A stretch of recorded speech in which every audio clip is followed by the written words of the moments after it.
Investor Thrive, what's up? It's Nathan Payne. I'm here with Tommy, the president of Prime Corporate Services, and I wanted to come to you guys and do something awesome for you. I've done a ton of work, and I've reached out personally to Prime Corporate Services, and we created an awesome partnership. And I want to let you know what I've been able to work out for anyone in my network. So, guys, there's going to be a link that you can take advantage of all these awesome things I'm going to list off for you that I've been able to get exclusively with working with a partnership with Prime Corporate Services. And guys, let me just kind of tell you why I did this is because I wanted to make sure you guys succeeded, and I don't want you to go out and go get your own tax accountant or try to get your own business credit or do these things on your own. I wanted you to work with a company that has that experience and the expertise of doing that. So these are all the things that I was able to get for you guys. So use the link, like I said.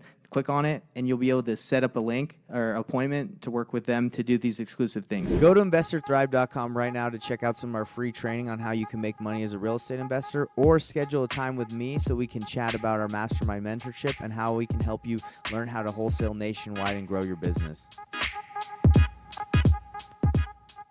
It's not the most exciting topic when you're a real estate investor, the asset protection, the tax savings, but at some point in every entrepreneur's life, taxes are going to matter, right? It's one of the largest expenses any entrepreneur ever has to deal with. So not the most exciting. If you can set it up the right way from the beginning, it's a lot easier to grow and a lot easier to scale long term. You know what's interesting is I think a lot of people get into real estate because they see the dollar signs, right? And but they don't think about this, what Prime Corporate Services excels at, right? They don't think about the tax structure, even getting business credit. And I'll be the first to admit I didn't really think about that. I don't really think about it. So I think it's awesome to have you guys in my corner, in my business, and that's why I'm bringing them to Investor Thrive Nation. I want everyone to understand how important it is to have these guys that understand this. So I would say it is important for Investor Thrive Nation and me to understand it, but I mean, I would also say hey, let's let the experts do what they do, right? I think where is your time best spent, right? And for you to say, I love the honesty and the transparency from you of, I don't really think about this stuff. I don't really care about it. I want to make the dollar signs and I want to keep moving the needle forward, but that's where your time's best spent.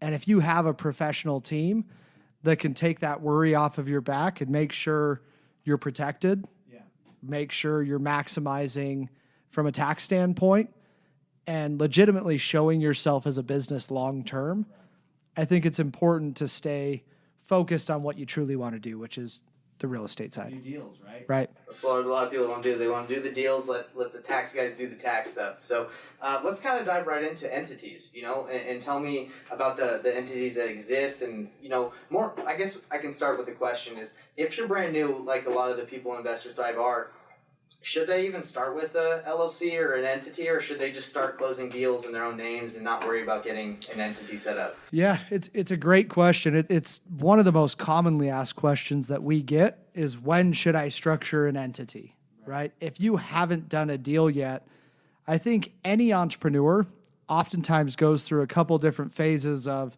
analysis paralysis, where you're overthinking if you're going to mess something up or the fear of doing something wrong. I truly believe everyone in the U.S. should be self-employed to some extent. Really? Whether it's a side hustle, side business, full-time self-employment. And I say that because the tax code is set up for it. Mm-hmm. So I'm a firm believer that if you're going to do something, do it right from the start. Okay. And there's a lot of different entities, LLCs, S-Corps, C-Corps. So we oftentimes lean towards start with an LLC. Even if you haven't done your first deal, build up that credibility to where you can open up the bank account, you're protected, and then when you go and do your first deal, it's showing with the business as opposed to you as an individual. Yeah, so your advice, and you've probably seen some horror stories of people trying to do their deal, do deals without entities. So it not only is it good to get started, but it also protects you, correct? For sure. Yeah. Personal's personal. Business is business, right? When you have a W-2 job or you have a 9 to 5, you go to work 9 to 5, they take the taxes out and they give you what's left. Mm-hmm. But as soon as you're self-employed, you make all of that money, you reinvest it back into your business, and then you're liable from a tax standpoint to settle with the IRS ultimately. So it's backwards, but if you're set up properly with the right entity structure, one, you're protected. Two, you're showing the IRS that you're a legitimate business. I think that's important. Yeah, it is important. So you recommend starting with an LLC. Is that what you said? If you're first getting started, an LLC usually makes the most sense. And once you're generating enough income to justify paying yourself a salary or a distribution, there's excellent benefit in either switching that LLC over to an S Corp or setting up an S Corporation in general. So is that usually how it goes then? You start with an LLC, and as you make more money, you switch, like you said, to an S Corp, and you start paying yourself a salary? Is that generally like the steps of like how entities work? Yeah, generally speaking. I mean, a lot of times we'll get asked as well, when should we switch to that S Corporation? Usually once you're making $50,000 to $100,000 or more, you can justify that salary or distribution, and it allows you to avoid half of your self-employment tax, which is Medicare, Social Security. So that alone can save you 7 to 8%, where you would have just been paying that in the form of taxes. So starting with an LLC, transitioning into an S Corporation is oftentimes what we see makes the most sense. Okay, so you heard it here first, guys.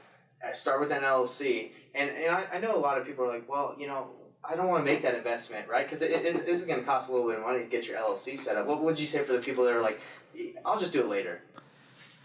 Work at your pace. I'm a firm believer that if you're not bought into something, it's not going anywhere anyway. So if you don't believe that you're going to do a deal, you probably won't. But if you treat something like a hobby, it's going to cost you money like a hobby. It's interesting. If you treat it like a business, you lay that proper foundation to reap the rewards of what businesses have to offer. So I think so, yeah. I think so. I think if you hand someone a business card that just has your first and last name on it, as opposed to owner of Investor Thrive, I think that's powerful. I do talk to a lot of people that are interested in getting into wholesaling and put that in the back burner. But I am curious, is there a cost across the board, like an average cost to start an LLC? Because I know you probably run into a lot of people across the United States. Yeah, every state is a little bit different. Mm-hmm. Fortunately, so you got a couple options when you're setting up an LLC. You can go onto a state website and do it yourself, and usually you're going to be anywhere from $50 to $300, depending on the state. Okay. You could hire an attorney and have them draft all of your paperwork, operating agreement, articles of incorporation. The average is going to be between $1,000 and $1,500. Wow. But I think the beauty of this relationship, and I think the beauty of bringing this to your community, is we currently are helping about 2,000 new entrepreneurs a month. Wow. We've helped over 100,000 entrepreneurs structure their business. Mm-hmm. So we're able to make sure that things are still drafted, things are still legally prepared, make sure the state and the filing fees are already paid. Mm-hmm. I think $300 to $600 is a pretty good range across the nation. And don't you guys do something special for LLCs and setting people up with entities? Yeah, absolutely. So another thing, aside from the mindset piece of structuring yourself as a business, you can show a loss 3 out of your first 5 years in business. Really? There's over 72,000 pages of a tax code. So a lot of those tax codes are meant for individuals that are self-employed, for entrepreneurs, for business owners. So if you're not treating yourself as a business, why should the IRS? Right. Right? Even if you don't generate income in that first year, writing off startup expenses, organizational expenses. Yes, it's a mindset piece. Mm-hmm. Yes, it gives you protection, but it also allows a lot of additional deductions if you're tracking and if you're structured properly from the beginning as well. Cool. So for write-offs. Write-offs, yeah, That's tax awesome. write-offs, absolutely. And I know nobody that's doing it themselves on that computer probably knows anything about that. Most of the time, right? They're just trying to save some money. Have you seen people that have tried to do it themselves and then them come to you and bring you their entities and you're like, man, whatever you did, you blew it or you messed it up? Does that happen? More times than I would like to admit, unfortunately. Gosh. It's doable. We can fix things like that. If you're already structured and you're concerned about how you're structured, everything's fixable. There's always a solution at some Got point, it. but it's time and it's money. Got it. So people do run the risk if they do it themselves of setting up the wrong structure, the wrong entity, or not doing it, I guess, the most beneficial way, like you guys could help out because you have that experience. Yes, absolutely. Also, one thing I think is important to add there is not all states are created equal when it comes to corporate law. So we have a lot of real estate investors that come to us and they say, how can I make sure that I have privacy? I'm totally protected. Yeah. And Delaware, Nevada, Wyoming, these are some states that you've probably heard of that have embraced a Corporations Act where we'll set up a Wyoming parent company or a Wyoming holding company that owns a subsidiary LLC, right? I personally have this. I have a Wyoming holding company that owns my other businesses. Right? I love it. The reason for that is if there's a lawsuit on one of my other businesses, I don't want them to see Tommy Thornburgh is the owner, and I don't want them to see the address of where my wife and my daughter are sleeping. Right? That's hilarious, man. I want that privacy. That's hilarious because not that would happen to you, but that's how mine's set up. Most of my business stuff goes to my personal address, and I'm like, dang, I don't like getting these letters to my house. Let's get me changed. Let's get you changed. So not only is this great to educate everybody on the LLCs and the entities so far, but something I'm gonna have to do For sure. because I do not like that. Especially as we grow, don't be sending me letters. I just don't like that. So that's another benefit, right? Is setting up the holding company.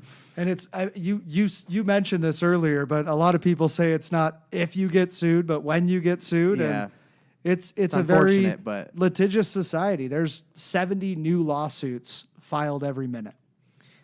that's wild. 70 new lawsuits filed every breach of contract, slip and fall, you name it. There's always going to be a lawsuit. We've heard the McDonald's coffee, and it's worst case scenario. But if you can protect yourself from the beginning, everyone's situation's different, right? If you're brand new and you haven't done a deal yet, it's probably not the top priority to have multiple entities and make sure everything's broken up.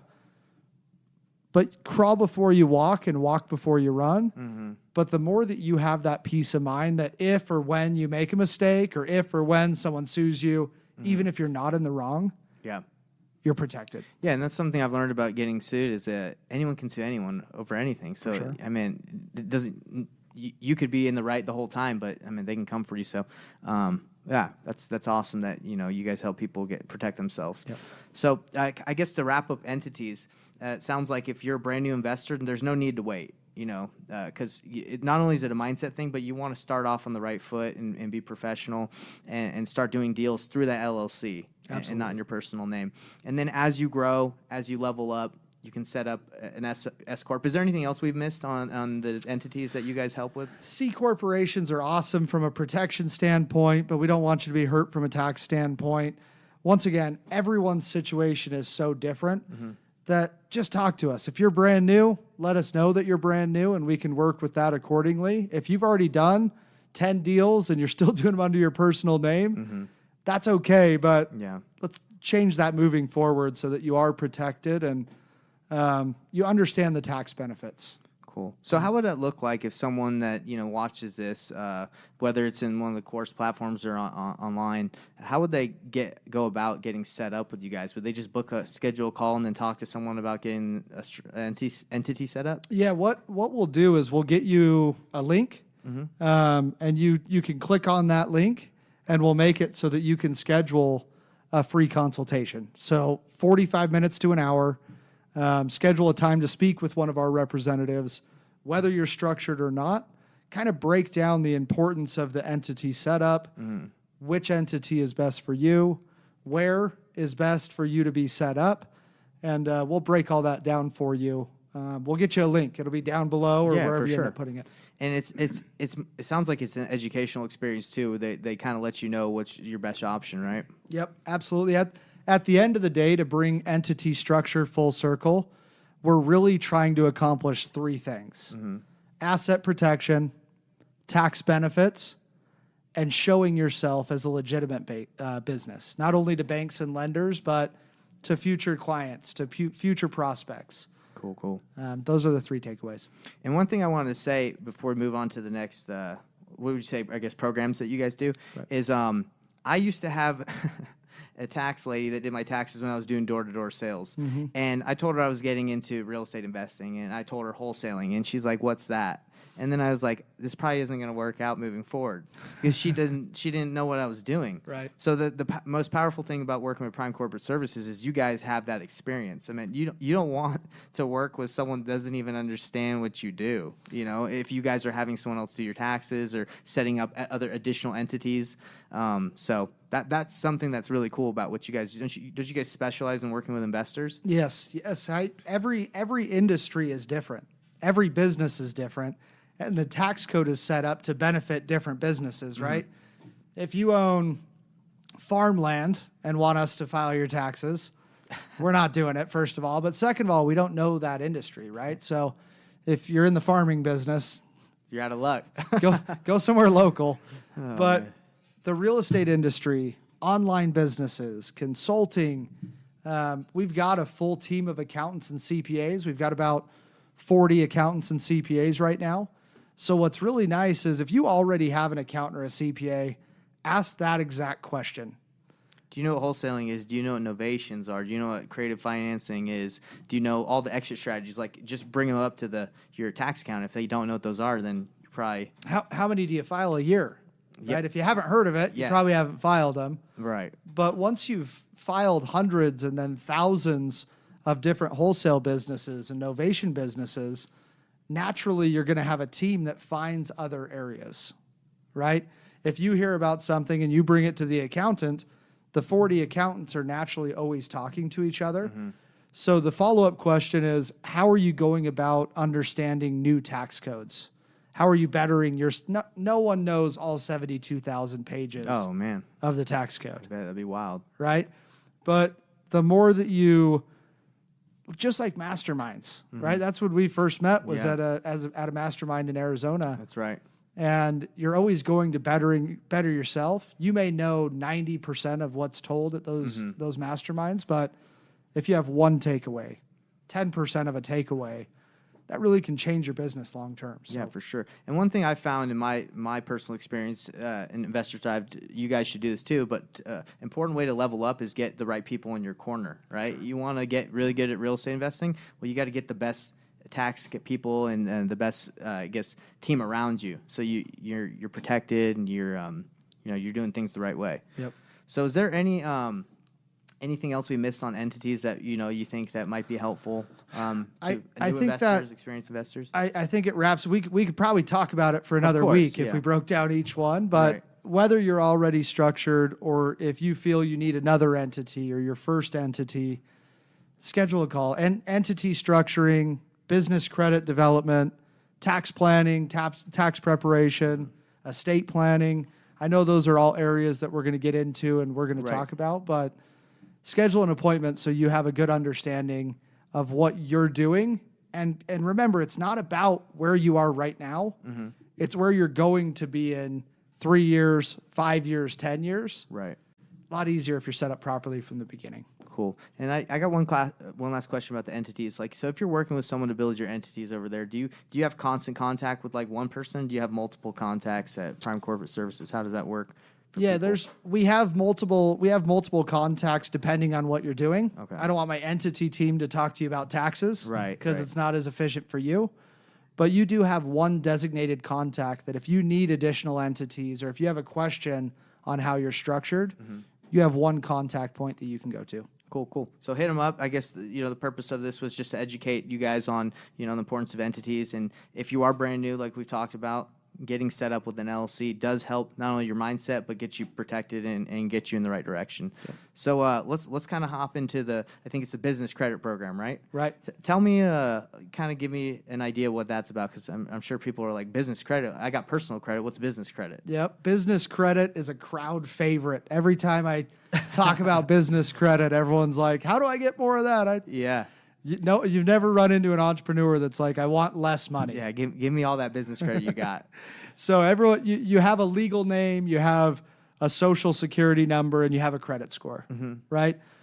Our theory is we want to do the same thing for your business, Okay. right? Let's make sure you have the business name. If you already have it, great. Let's make sure you have the EIN number, employer identification number, right? The social for your business. You can also build what's called a Paydex score, Paydex. It's similar to your personal credit, but it's different in the range. So our goal is if we can help you build up this business credit, you can now go and reinvest into your business, grow, scale, use that long term while separating your liability. So naturally, a crowd favorite as far as building up business credit. So the Paydex, I've never heard of that. Can you check what your score or Paydex is? Can you do that for your business entity? The first step is Dun & Bradstreet. Okay. If you have a DUNS number, you can check what that DUNS number is. But a lot of what we do with our business credit process is we help you understand what banks and lenders are willing to work with your situation. Okay. Right? Not all banks are willing to lend equally. Got it. Some of them want to only lend to cars. Some of them will lend to real estate. Some of them to subways and brick and mortars. Understanding what banks to reach out to for the largest limits and the lowest rates is crucial when you're looking for business credit. So let's kind of do a scenario. Let's just say John signs up with you guys, right? He gets an LLC. Can he immediately start working with you guys to get business credit set up? Yeah, that's another great point is even if you haven't done a deal or even if your business is not generating income, you can build that credit profile off of your entity itself. That you just got. For example, I just got it yesterday. I just signed up with you guys. Can I start working with you guys and you start building my business credit like the next day? Absolutely.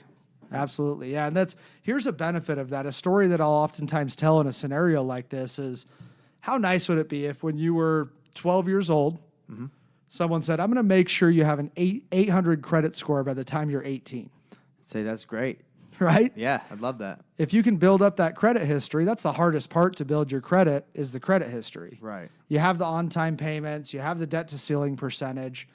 But by the time you were 18, if you wanted to go get a student loan, credit card, car loan, whatever it is, you're in a lot better position if you have good credit. Right. And most people start at that time. Right. So your business credit is the same way. The sooner you can start to build up that credit profile as you do deals, naturally that's what's going to continue to increase those credit lines. Does doing more deals increase the credit, or is that kind of separate? If you're using it just like your personal credit, it makes it a lot easier to increase those lines of credit. But I mean, last month we got over $4 million in business credit and corporate funding just last month alone. Wow. So it is a process. I always say it's not rocket science. It is a process. But if you get some starter accounts like Staples, Lowe's, Gas Card. Do you guys do that for people? Yeah, we can help you get those starter accounts. Is that a part of the business credit program to kind of start with those starter things and getting people set up? Is that right? Yep. Okay. That way you can inflate that because we want to get you in front of banks and lenders that are not reporting on a quarterly or an annual basis. We want to help you with a list that reports monthly. That increases that. Okay. That's going to naturally inflate that credit profile a lot quicker. Cool. So you can then go get business credit cards where you can extend those lines of credit. So if someone want to do like a workaround, like they get you set, they work with Prime Corporate Services to set up their entity, and they're like, look, I don't need the business credit program. I'm just going to go directly with my EIN and go to Chase or to Bank of America and just try to get a credit card. Like that probably wouldn't work, right? Because they haven't built up that credit. It could work. They could still give you a card, but usually a scenario like that is going to be called a personal credit extension. So if that was the case, you go to Chase and you say, I need a business card. They'll go, awesome. What's your business name? What's your EIN number? What's your type of business? What's your social? Ultimately, that's still personally tied and guaranteed to you, right? You probably have the warm and fuzzies when they give you the card and it's got your business name on there, right? Yeah, you're feeling like you did something big. But if you don't build up that separate credit profile, you don't establish it, you'll never have it. So what you're talking about for someone that's understands a little bit but is a little new to this is it's something completely separate than what you just said of them asking for your social. When you build up that business credit, it's not even tied to your personal, right? Your social. Correct. Yep. Wow. We want to separate that liability legally and financially. So by having the entity, by setting up the separate credit profile, that's how you're truly separating your personal and your business, where I'm okay with the business credit looking a little bit like a roller coaster because I'm lending money to go make more money, right? I'm not okay with my personal credit looking like a roller coaster, and I'm sure a lot of people are in that same boat. I'm gonna have to be honest with you. I got to shoot you straight. So I used Fund and Grow when I first started, and they got me about $100,000 in business credit. That was not tied to me personally. So I stopped using them like a little bit ago, and then maybe a year or two ago. And then I went on Chase, and I was like, I got this. I can just set it up with my own. So I went on Chase the other day with one of my new entities, and I filled out my EIN, my business name, and they asked for my social security number, and I was like, okay, that's no big deal. But I think from what you just said, I think I might have done it wrong. I think that I didn't set it up where I think it's still tied to me. Right. Yeah. Because they gave me a lot, and I was like, well, this is the new entity. Maybe. If you look at your credit report, it's very likely reporting directly on your credit profile. I'm almost 99% sure it is. Yeah. Because. Well, this is a perfect example. So this is great. So I can reach out to you guys and be like, look, I might have thought I was being slick, trying to get a business, use my business credit. I might not have set it up right. You guys can help me out. Correct. Because I know I can. You guys could probably help me get a lot more than I'm getting. And the way we use it in my business, and a lot of investors, I suggest you do get business credit, is because the way that wholesaling and real estate investing works is it's heavy on marketing. A lot of times you have to spend a lot of money on marketing, and the cash conversion cycle can be longer. So you can spend $10,000, $15,000, and you might not get that money back for 30, 60 days, and you don't want to just put all that on cash, in my opinion. I would put that on a credit card, and then, you can make the minimum payments on the business credit card until that money comes in, then you pay it off.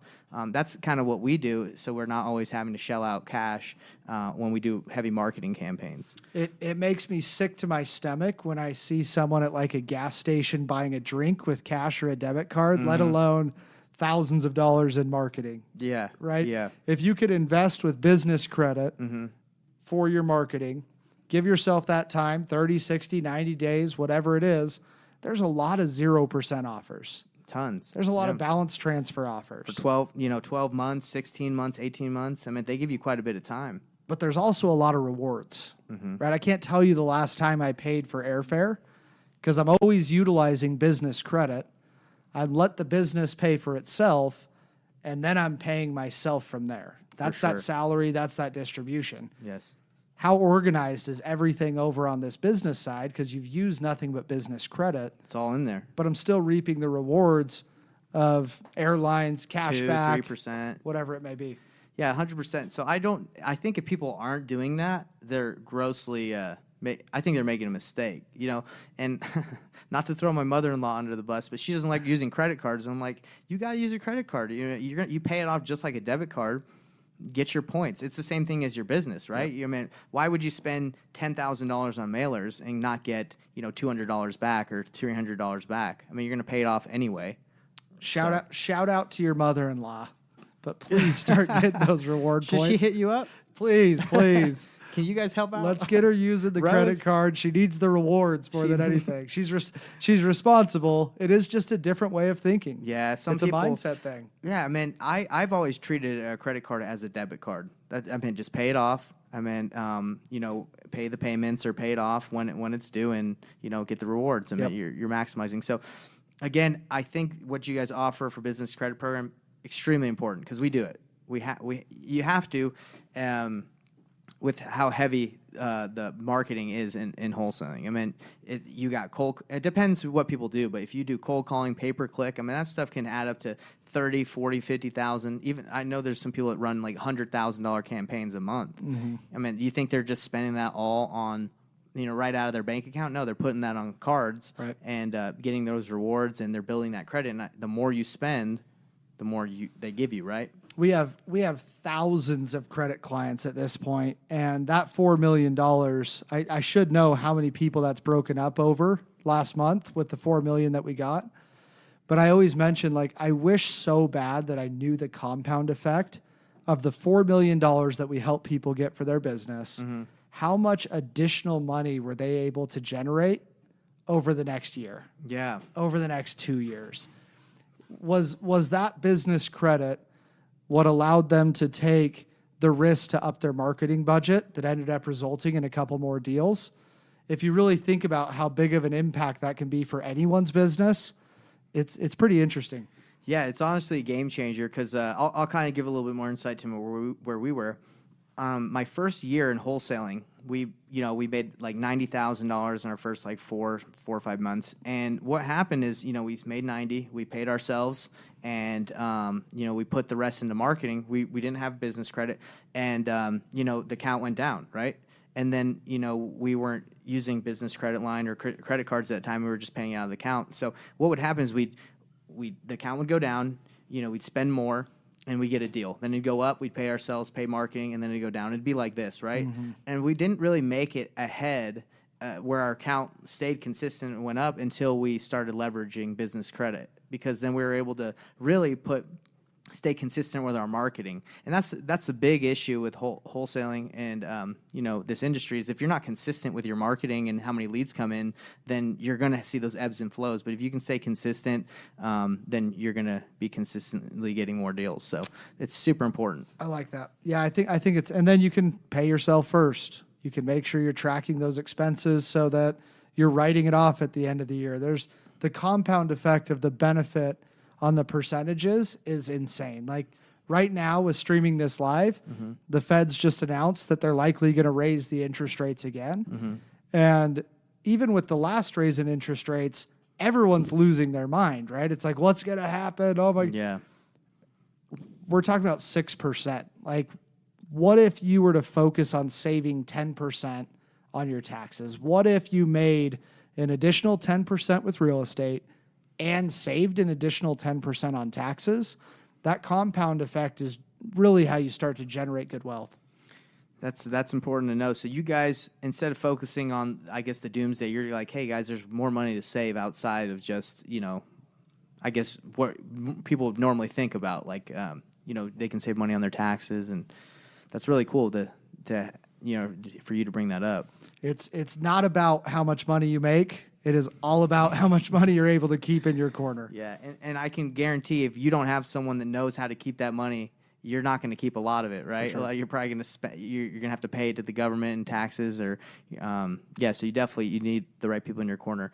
So, for someone that wants business credit, what's the call to action, or what do they need to do? Yeah, same thing. Schedule an appointment, right? And if you're already structured with the entity, great. If you have questions on the entity, make sure that we talk about them. But even in the short period of time that we've talked, there's things that I think there's areas we can help you, let alone everyone that's just getting started. That's what I love about these. It's like, hey, this isn't just for the viewers or anyone that's watching. It's like I'm always trying to improve, and I see things that I can implement in my business, Yeah, schedule a call on that link and just let them know. If you're brand new, let them know. If you already have entities, let whoever you speak with know. And let's make sure that you understand where you are now and where you're headed, whether it's the entity, the business credit, the tax filing, or the estate planning. So, but this is obvious, but if you don't have an entity, you can't get business credit. That's how it works, right? Correct. Yeah, you can technically, it doesn't matter because it's still coming back to your social. So I don't recommend it. It is possible to build additional credit lines, but it will always come back around to your personal credit. So if someone new comes to you and says, hey, look, I love that business credit, you'd say, great, let's get you started on an entity, and then let's get you started that business credit. Is that kind of like the package that you... Yeah, we won't work with someone on building business credit unless they're doing it from an entity, because it takes longer, it's not the right way to do it, and it's not truly separating that liability. Cool. Was there anything else we missed about business credit that, obviously we could talk about it a lot more, but is there anything, that you think we should hit on for people? I think that's about it. I mean, we've got an excellent credit team. They've been in the banking industry for a long time, and Anyone can build business credit. It takes a little bit of time to build up those larger credit lines. And if you're doing it the right way and avoiding some of those pitfalls and those mistakes, it'll make a huge difference long term. So I wanted to talk about one last thing. So I always think of business credit as like credit cards, but you're also talking about credit lines of credit. Right. So I'm just curious, do you know anyone or have you seen anybody that's just like got the craziest amount of credit line? Like I don't know what you can get for a credit line, to be honest. Like, yeah, we have 100,000, we have a mutual friend that has an over $1 million line of credit. Wow. It's like a 2 or 3% interest or something You're crazy. kidding.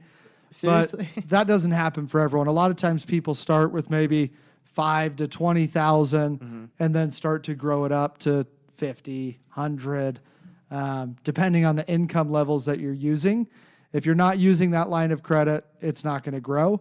So you do need to have some expenses that are going, whether it's your marketing, whether it's apparel, whether it's a microphone, use that business credit. It's important so that you can continue to grow those lines.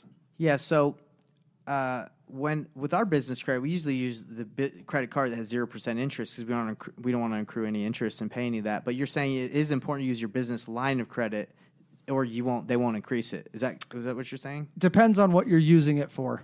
If it's someone that accepts a credit card, it's usually making more sense to use that because there's more rewards. There's very rarely rewards that are involved with lines of credit. So I want to do whatever I can to make sure I'm not paying money in interest and I'm maximizing on the rewards. Yeah, so the line of credit, I mean, you can't use a credit card to, buy, I guess, if you were buying a property, you would probably need a line of credit to put down, if you didn't have the money to put down for the down payment of the hard money loan. Like the hard money loan usually give you 85, 90%. You can't swipe your credit card to get the 10% down, right? So you probably could pull that for your line of credit. There's a lot of creative ways, and I've had clients that have been overly creative. If they needed to come up with some money, earnest money, whatever that looks like, where they've taken a cash advance and used that to get into the deal without having the money up front if they didn't have those lines of credit. So once again, if there's a will, there's a way, and this is a solutions business. Yeah, I guess me saying you couldn't do that. I'm sure there's people that have. There's people that could. Okay, all right. I didn't mean to say that, but that's cool. Well, yeah. So definitely if you want to scale your business, Investors Drive business credit, extremely important For sure. You got to do it. Yep. Cool. So you ready to hop into the next topic? Let's do it. Okay. So let's talk about tax planning. Let's talk about tax planning. And, most people probably have a tax accountant, right? They probably have been working with the trusted family tax accountant or someone that came that they're friends with, or H&R Block or something like that. Right. What do you guys recommend for people that are kind of have that relationship or are already with someone? Can they come over and be like, hey, let's let the professionals, let's let Prime Corporate Services take care of this? Can they come and do that? Yeah, for sure. And I trust your gut, right? Going back to your questions earlier of how many wholesalers have they worked with? How many real estate investors have they worked with? And how do they understand the tax code changes that happen on an annual basis? Oh, goodness. Right? Annual. I'll talk to people that are like, I've been in business for 20 years. I've used the same accountant. There's no way I'm switching. And I'm like, it's your business. That's fine. However, when was the last time you heard about a new tax code? Right. What do you mean? I don't want to deal with it. Neither does your accountant. He doesn't want to talk about it. For example, there's every year tax code changes where there's a ton of opportunity. Right? 2 years ago, when COVID hits, they say restaurants are impacted. We're going to change business meals from 50% deductible to 100% deductible. Wow. For 2021 and 2022. I should ate out more, If your accountant let you know, you would have. I didn't know. I have been eating out, unfortunately. I wish I didn't know that. But in addition to that, there's right now, gas prices, extremely high. Right? So starting July 1st through the end of the year, they just increased the mileage deduction for self-employed individuals. So for those of you that are driving for dollars, those of you that are using your vehicle for your business, make sure you're tracking that mileage, because we just went from 58.5 cents a mile to 62.5 cents a mile from July 1st moving forward. Dang. right? So little things. It's a couple cents a mile that we're talking about. But at the end of the year, if you don't understand those changes and you don't have a team of accountants and CPAs that are making you aware of those changes, the average small business owner leaves about $9,000 a year on the table. No way. Without understanding where that money's going, $9,000. That's the small guy. That you said Right. that's the average small guy. That's the average, yeah. So wow. So once you get up there, you're probably leaving you could be leaving a ton.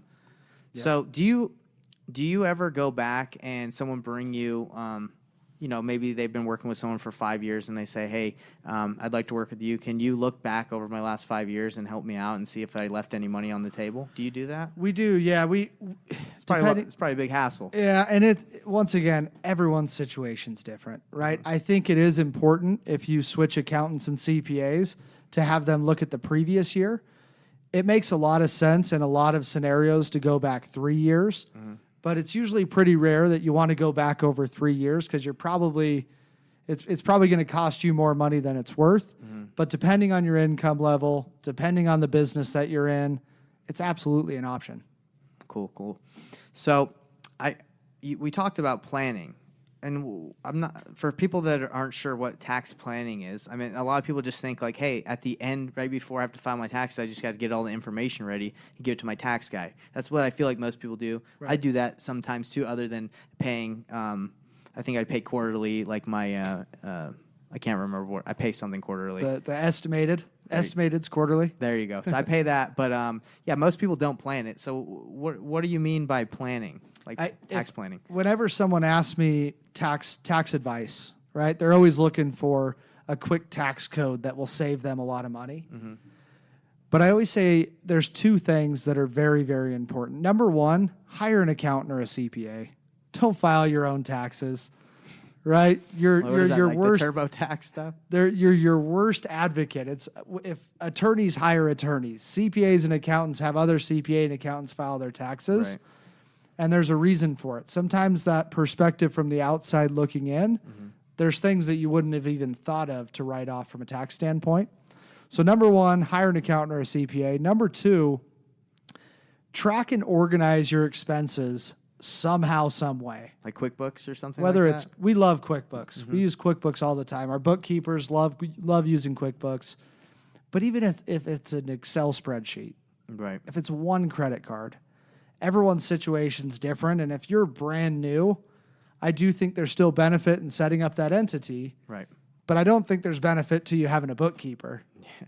Right? For sure. So if you have a system to track and organize your ordinary and necessary business expenses, it's going to make a massive difference at the end of the year. Okay. Do you guys have any like suggestions for doing that for people that are new, like a spreadsheet you give out, or anyone at Prime Corporate Services that gives advice on like how to keep track of all that stuff? Yeah. So for self-employed real estate investors, there's over 250 different deductible expenses from your phone, internet, power, portions of your rent or your mortgage if you have a home office. Yeah. For those people that are tax clients of ours, we do have an organizer that we like to get them just to help them understand what to track, what to expense. But for people that prefer using technology, Mile IQ is an awesome app to track your mileage. Mile IQ, okay. QuickBooks is great. Do you like Mint? Have you heard of Mint? Mint's great. Mint? Yep. There's another one called Keeper Tax that I've come across over the last couple months. And they've gotten a ton of funding, but it's really slick. You can basically put your credit cards, your bank accounts, everything into this one designated app. Okay. And it'll say, was this business related? If we go get lunch right now, it'll say, was this business related? I text back yes, and it organizes it for me. Wow. Really slick. Keeper Tax? Keeper Tax. Let's go. So there's all sorts of technology, all sorts of apps. But at that point, what I think is important, once you're tracking and once you're organizing, the reason you pay estimated quarterlies is because you're sitting down with your accountant and your CPA and you're looking at your profit and loss. So going into the fourth quarter, they should say to you, great job this year. You did awesome.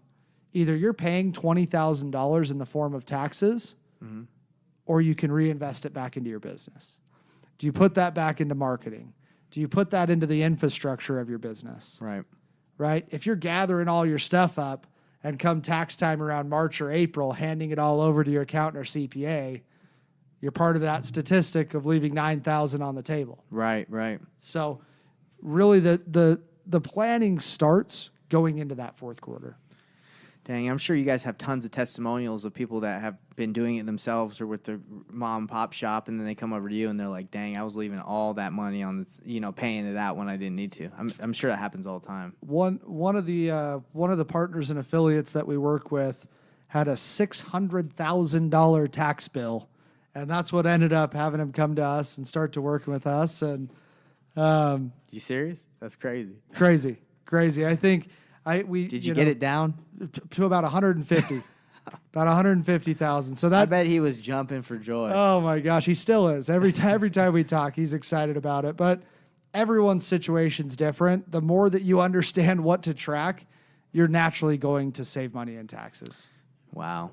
Well, sounds like if you are going to grow in this wholesaling, real estate investing business, that Prime Corporate Services is the one that is the one to go with. Right. If you go with somebody that doesn't know this industry, you're definitely losing money. I mean, Right. you're spending more money, right? Right. That's almost a guarantee. For sure. Do you guys have any competitors? I'm just curious. Do you have people that are as good as you guys are, that are competition? I mean, you don't even have to say their names, but I'm just. It's hard to say. There's probably people that are better based off the specific niches of what they're doing. Mm-hmm. Right? If it's a law firm CPA, if it's a financial firm CPA. But I don't know. It's hard to say. I'm sure there's people that are better. There's always things that you can Right. learn within a 72,000 page tax code. But based off of the volume that we're able to handle with how many accountants and CPAs that we have and the amount of real estate investors that we're already working with, Mm-hmm. I'd like to talk to them if there were. Yeah, that's awesome. And I guess the reason I asked you that is just because, I don't really hear about, I've been hearing about you guys a lot now, but I don't really hear about too many other people that specialize in working with our, I guess, wholesalers, real estate investors. I don't know. I mean, maybe Right. that's not a topic that comes up a ton, but. A lot of times it goes back to the financial planning aspect. The thing that's hard about once you have a very, very large business and you have multiple employees, it's easy to hire that in-house counsel and those in-house CPAs, the in-house attorneys. Mm-hmm. And I would say that's great because you have someone that's living and breathing your business all the time. Yeah, that's true. But if you're just getting started, you can't afford an attorney. Mm-hmm. You can't afford that high dollar CPA that maybe could put more focus into your specific situation. And that's where I think Prime Corporate has really excelled is when we started Prime 10 years ago, Mm-hmm. we did it with the little guy in mind. Mm-hmm. Someone that's just getting started, someone that hasn't done their first deal yet. And if we can teach them how to set themselves up properly from the very beginning, it's going to be a lot easier for them to grow and scale as opposed to going back 3 years, 5 years, 10 years. Right. And saying, what did I miss? No, that's for sure. So if someone's brand new and let's look at this scenario, brand new, doesn't have an entity and doesn't have the business credit, and they want to set up everything with you guys. Let's talk about entity, let's talk business credit and tax planning. They want to do all that. Do they have to pay for the tax planning and what is it called? The tax planning up front, or is that paid once the taxes are filed? How does that work? I'm just curious. Generally speaking, so the entity setups up front, the business credits up front.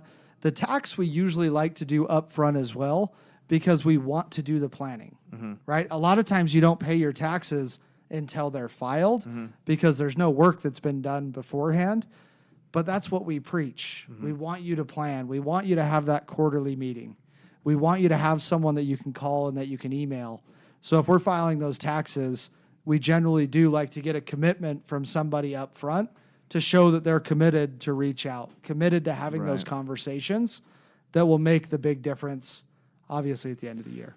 So planning, but would you pay as well when you filed, or is that done up front? You're saying It just depends on what your business is. If Okay. you have 10 businesses, you're probably going to pay up front and on the back end. If you Okay, got yeah. one, it's usually pretty straightforward and we're able to streamline the process. got it. So depending on how many businesses you have, depending on how many deals you've done, depending on how organized you were able to stay throughout the year.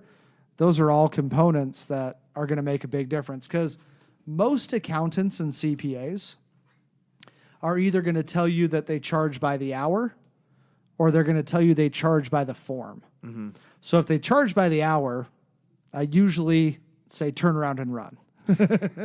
And the reason I say it is because you don't know how efficiently they work. Right.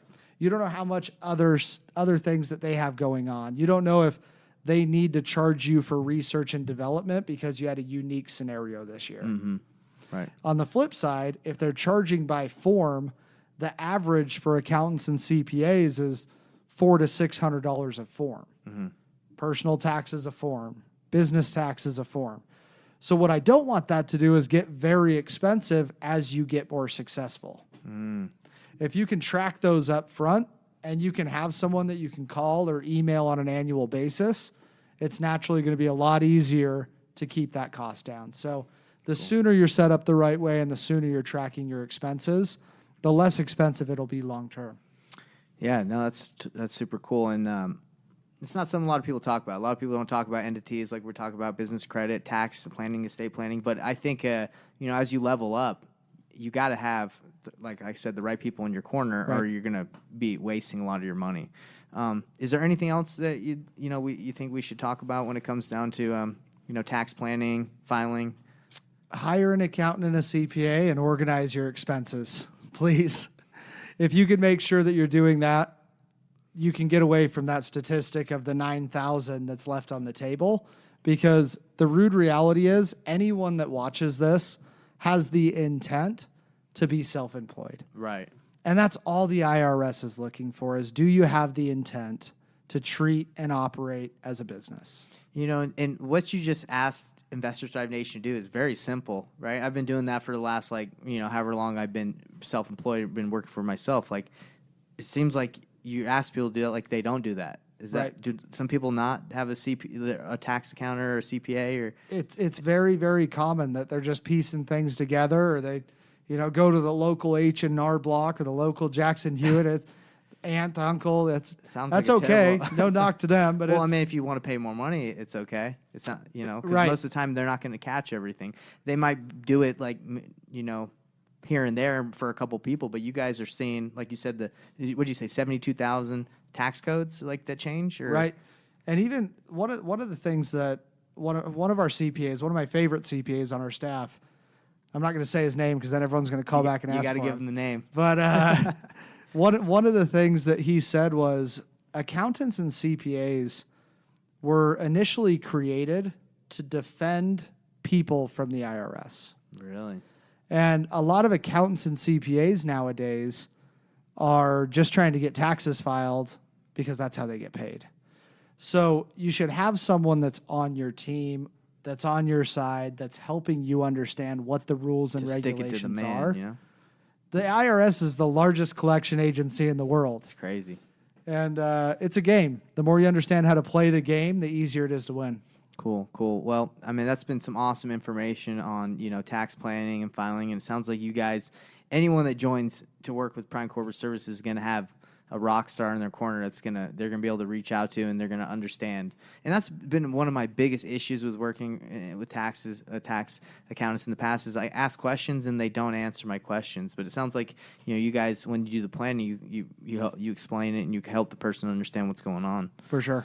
And there's times where I get asked a question and it's, I don't know, let me find it out. That's okay as well, as long as they find it out and come back to you. Yeah. But they got to come back to you and they got to help you understand what the solution is for that problem. And that's where I love our team of accountants and CPAs is if you ask me a question that I don't know, I get to go talk to 40 accountants and CPAs that then get to communicate amongst each other to find a solution for a real estate investor that's indirectly impacting the other thousands that we're filing on an annual basis. I think there's a lot of power to that. That's powerful. If you're working with one individual or someone that doesn't file a lot of real estate investors, you don't have that luxury. Well, it sounds like what you guys got over there. I've been to your office. It sounds like it's like a mastermind in itself over there. Right. People just, a bunch of minds coming together and, improving other people's accounts. Maybe if some guy faces another thing, everyone can learn from that. So That's what it's all about. The more that you can collaborate, the more that you can, if you hear something in one area, paying your children, right? You can pay your children up to $12,000 a year as long as they're doing actual business. Have them fill out the mailers, have them put them in envelopes, have them work as modeling, right? There's a lot of things you can do to pay your Wow. children as well that end up making a big difference tax-wise. Didn't know that. My daughter's a model. She makes $12,000 a year. Yes. That is awesome. That's good stuff. Hey, well, I got to start. I don't have any kids yet, but once I do, that baby's going to work. Better believe it. That baby's being a model. Cool. Well, let's. Do we have time to hop into the last estate planning? Is what we want to get into. Let's do it. Hector, we good? We good? Okay. Yeah. So let's talk about estate planning, and this is one thing that I'll be honest, I don't know much about, and I'm sure a lot of people, Investor Drive Nation, new investors, they're like, why do I need estate planning? Right. So tell us a little bit more about what you offer there and how it helps investors. From a biased opinion, anyone that owns real estate should have an estate plan, right? Trust, wills, living wills, and power of attorneys is what estate plans are made up of. Okay. And you or someone that you know has been affected by probate, right? For example, personally speaking, when my grandpa passed away, my mom and my uncle were best friends. They didn't talk to each other for 15 years because the trust, the will, the money came between the two of them. Happens probably a ton. Right? Yeah. I was at a real estate conference a couple weeks ago, and I was up speaking on stage, and I said, has anyone been affected by probate? And about 20 people out of 100 raised their hands, and I asked one of them and said, how much did it cost you to go through that probate process? Said $600,000 in 7 years. So it's not only a matter of protecting your assets, it's also a matter of just the emotional strain that goes into that for family members. But I think the last component is it can work as a form of protection, right? From an estate planning standpoint, it's something I continued to push off until I had my daughter as well. I've talked about this for 10 years. My daughter's only 1.5. And I didn't really care about it until I had my daughter either. But once I did, I want to make sure my assets are protected. I want to make sure if something happens to me, the state isn't taking a lot of my hard-earned money away.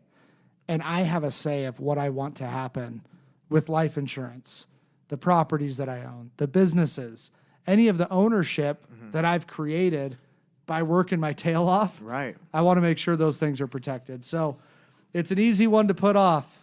Well, I mean, it's very important. yeah, I'm sure if you have business partners too, it can get probably really sticky if you don't have an estate set up and who gets what or how it gets divided. Is that do you help with that too? Like, Oh yeah. for example, I have a business with my business partner Corey. We run the wholesaling business, right?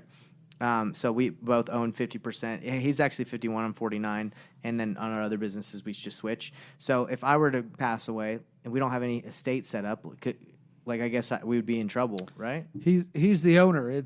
It's one thing that you could put in your operating agreement, your articles of incorporation.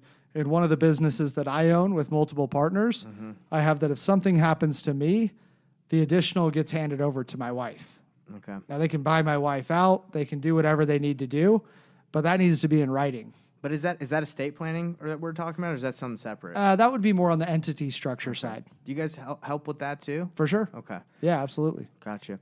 So estate is more like the properties itself, right? Right. Like that get left behind and who those go to. Yep. Okay. There's so many crazy stories. I mean, a lot of them are celebrities, unfortunately, because it's such high net worth numbers. But Prince, Elvis, Michael Jackson, all these guys didn't have any of these things in place, which is crazy. Come on, guys. You would think someone would listen to a podcast like this and be like, Michael Jackson, you should probably have a trust. Yeah, for sure. But Prince, for instance, when he passed away, it was like an $80 million evaluation of all his assets. It went through probate for so long, it ended up being worth like $160 million. So it was one scenario that ended up helping more than it hurted. But you're not Prince. So your estate is probably going to go down when you die, not go up. Right. So the more that you have that protected, the better.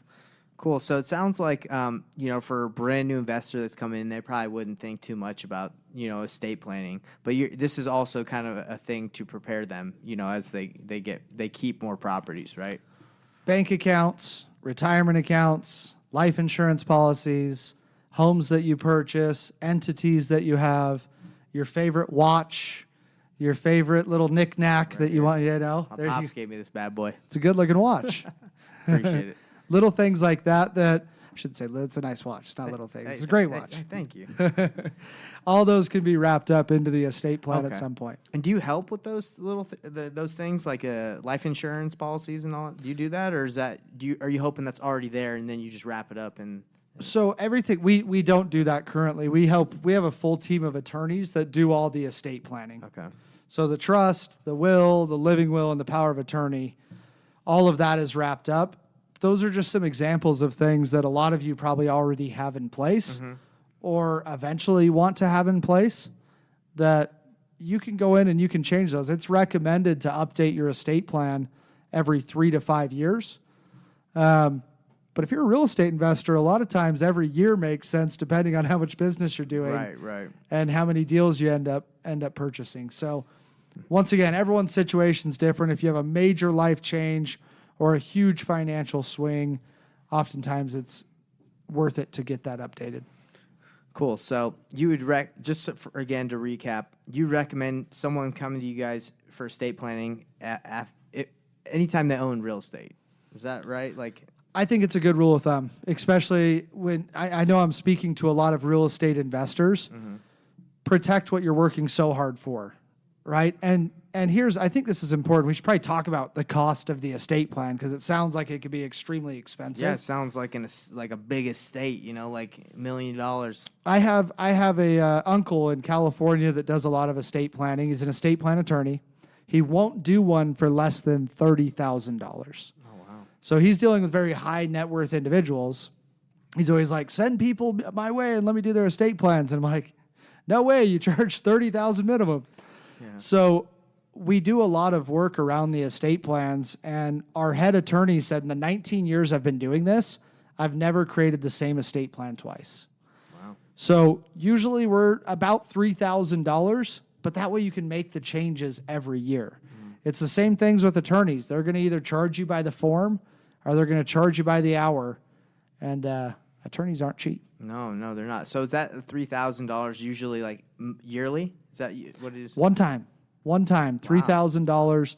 And then every 5 years or so, you probably have to pay $300-$400 if you're doing a total upkeep. But if you just need to make one little change, we just include that with that $3,000. That's not as much as I thought it would be. I figured that was the case. That's the case for most people. And it's strictly just based off of volume. We're able to hire enough attorneys and enough paralegals and help protect enough families across the nation with this estate planning product that it really is one of my favorites. It's not the most necessary for everybody. But the reason I say if you have real estate, it's worth protecting in most cases, right? So a lot of times real estate is people's number one asset. And I'm talking to a bunch of real estate investors. So it's easy to put that off, but keep that in mind. That's cool. Well, I mean, I feel like we've hit on everything pretty good. We could probably go deeper, but I feel like we got a good overview of the things that Prime Corporate Services offers and how it helps real estate investors to excel, to have the right person in their team, in their corner on their team. Is there anything else that you feel like we should recap or talk about a little bit more in depth? Thank you for having me. I think this is great, and I hope that this gives you kind of an outline of some questions that you can ask. Everyone's situation's different, as I've said multiple times. Schedule a call, speak with our team, and this should give you a good baseline for you to go in with some questions to ask. Yeah, and it's really cool because, as I talk to different people in Investor Thrive that are in different spectrums of investing, where they are beginners or experts, sounds like Prime Corporate can insert themselves, to help anyone in any spot. So, whether you're really experienced and you have multiple properties and you want some business credit, you could, and you haven't been using it, you can get in there if you want additional entities. So that's exciting. It sounds like you guys offer some awesome products to services to real estate investors to help them out. Yep. So thanks for coming. And Of course. I think what would be cool is if we get additional questions and a lot of people want to know more about something, we can have you back and dive deeper into maybe specific S corps or entities that people have questions about. Would that be cool? I would love it. Yeah, we're neighbors. Might as well. Let's do it, man. Thank you, man. That first one, I didn't know it was a handshake or not, but hey, we Yeah. got that pal right there. Well, thanks again, Tommy, and it was awesome having you. And Investor Thrive Nation, we're out of here.